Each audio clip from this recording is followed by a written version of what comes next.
next question. Destinations that you found particularly enriching in terms of experience and cultural immersion. Yeah. Okay. Yeah, for me, I feel like the most enriching experiences have definitely been in Europe, only because every time I'm on the streets of Paris, I can feel the history of the city and the country. Every time you're there often. Every time. Every single time I put my feet down in Paris, I'm like, wow. You know what? Home sweet home, Paris. It's actually funny because the very first time I did have a very short layover in Paris where I got off the plane and it was in the middle of the, runaway, or, like when they kind of just like have you step out, and probably one of those like lower cost airlines, right? Like that just on the tarmac and then make your way to the terminal. Right? Yeah. And so like literally, I don't know what that was, energetically, some kind of connection to the country, to the place, the space that I was in. But as soon as I literally physically stepped onto the ground, I was like, wow, that was some kind of like a ripple effect. That Parisian energy. That was something, like I literally felt something. And so I knew that I would be back, right? And like I would have the chance to actually explore and go into the city. But that's like, there is some kind of a deeper connection for me with Europe, and just that appreciation of history and the culture and the people and just how they've survived through the years, right? And that is always a great memorable experience for me. Cultural and enrichment standpoint, I feel like Spain really stood out to me. And maybe because I haven't been to Italy yet, didn't really get that feeling in France when we were there. But in Spain, what I really appreciated was the family connection and everything, like in the attitude of people, the way how they supported me and my daughter on the streets, right? Like trying to handle the metro and a stroller and the baby right there. And just everyone was so supportive and kind. I'm laughing because shout out to Spain. What she isn't telling you is that she went to Spain 2 years prior and did not have that same Spanish love. True. Okay? Actually true. I did not enjoy Barcelona. Right. I took this woman to Barcelona for, we were traipsing around, and one of our stops was like when we came from Paris, again, we went over to Barcelona. We were looking at Spain as a country that we could potentially move to, somewhere we could come back to the States, Barcelona direct flight to Atlanta where my family's close to, and then direct flight to Moscow to just get over to her family. High five, right? Made sense. But she wasn't feeling it. She wasn't feeling Spain. She wasn't feeling it. In my Fast defense, forward 2 years later there with was a kid. Pandemic going on, Yeah. Okay, right. Maybe it was a different vibe. I just want to make sure a lot of the shade you gave Spain the first time around disappeared. It's very true. This time around, and she loved it. She loved the people. We went to Barcelona, Valencia, Madrid. We stopped by a huge amusement park in Spain too, which felt like the Universal Studios of the US. Come to find out they owned a piece of it at one point. Port Aventura. And then just some other coastal cities as well. Yeah, so, great experience, really. And just grateful for their patience and their kindness with our family. And there were most days when Patrice was actually working in the local office there, and she was visiting local teams, and that was exciting for her. But then my daughter and I were just by ourselves during the day. And so while her and I were enjoying the playground and were navigating the metro to get around to different sites and enjoy the local parks, it was just really refreshing. It was nice how people were stopping in the middle of their way wherever they were going and just helping me like navigate the app for the metro, and then also would grab my stroller and just help me out on the steps. And it was nice because it was a big difference from how I felt when my daughter and I were, or our daughter and I,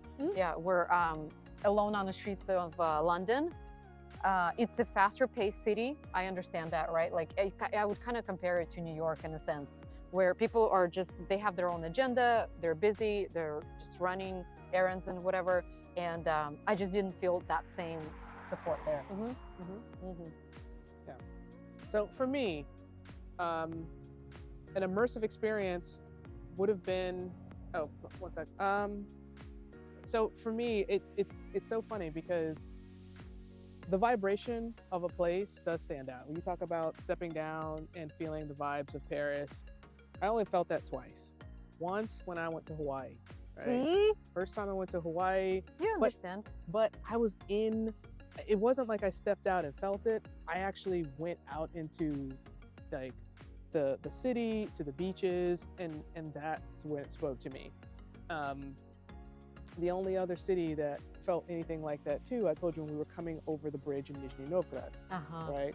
There was Wow. another city that it was the vibrations, and stepping out into that city, I felt some type of way. I was like, wow, this is something. However, the experiences of those places is different. I wouldn't say, wow, that was the best experience I've ever had traveling. It was just a vibration, like it resonated and still does to this day. I haven't looked into that and what that means. Was I there in another life? I I don't was know. just thinking about that. Your soul must have been there in another life. Was there some connection somewhere in my lineage, something of significance? Yeah. I don't know, right? But it's almost like a tuning fork that when I got to those areas. I have been to a lot of countries, filled up my first passport, almost all the pages. It's hard for me to pull out a culturally significant thing. It's probably the first real impressionable travel that I had, which would have been in Japan. I was just about to say, like when we were, Oh, you're just about to say? yeah, when you were talking about those experiences, I thought you were gonna say Tokyo, Yeah. like right off the bat. Yeah, so Tokyo, and then again a Navy base took us to, I would call it Yokosuka, but that's not right. I think it's called Yokosuka is the correct pronunciation of it. And, on one hand, it's great because we're there as a base, but also we're there as a base, a little bit of a parasite in that part of the world, It's just that I love America, but really, like, we aren't allowing other countries to have bases here in America, and we're just going to set up a base in Spain. Is that true? There's no other country that has a base in America. Oh wow! Yeah, we've got interesting. we've got a base in Italy. We've got a base in Germany. We've got a base in Spain. We've got a base in Tokyo. Like, we've got American bases, and Oh yeah. I think there's one in probably Djibouti too. There's that's funny to say, but right, there's other. Yeah, right. And so, I mean, again, I say what I say about that, but it allowed me to experience Japan, and it's so different from the U.S. Also, since I was in tech, I was able to see some really cool cutting edge technology at the time. I went twice, and by far, the most significant cultural impression that I've had. And I miss it. Like, I would love to go back.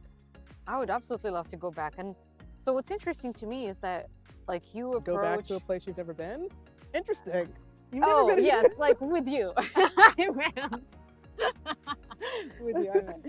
Yeah, but is that you kind of look at some things from a different lens, like from different perspective, right? Like you were noticing some of the technological advancements and stuff, like something that is really not even part of my world, like is not on my radar. But Same when we were in Europe too. I noticed Yeah. that there were a couple of things that were different in the way that they approached tech, especially during the pandemic, yeah, versus America. Like, you saw them adopt tech a lot quicker. Mhm. You saw like different parts of contactless payments, yeah. Like, they went, I think, over to there was something around like the COVID cards, and they were trying out something with sharing COVID status amongst the countries as well. Yeah. So yeah.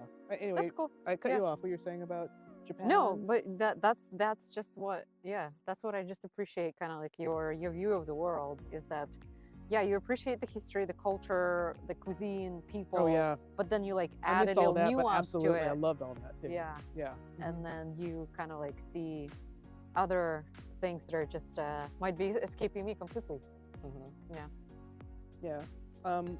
Last thing too is if we're talking about just pure fun, like pure fun, best fun I've ever had traveling, Ooh. gotta be Spain.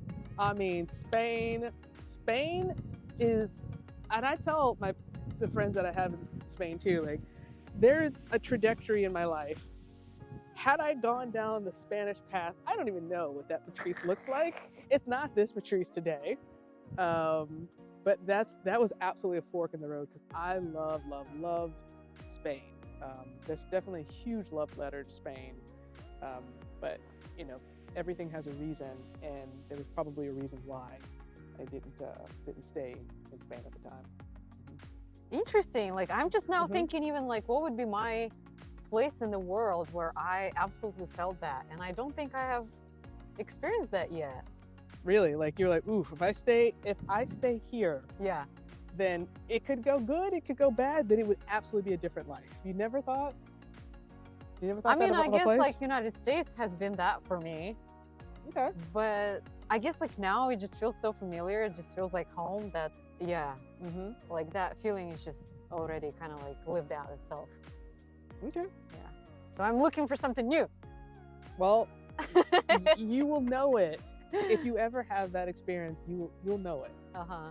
It will feel like a fork in the road, Wow. and that you're making a deliberate decision one way or the other. Yeah.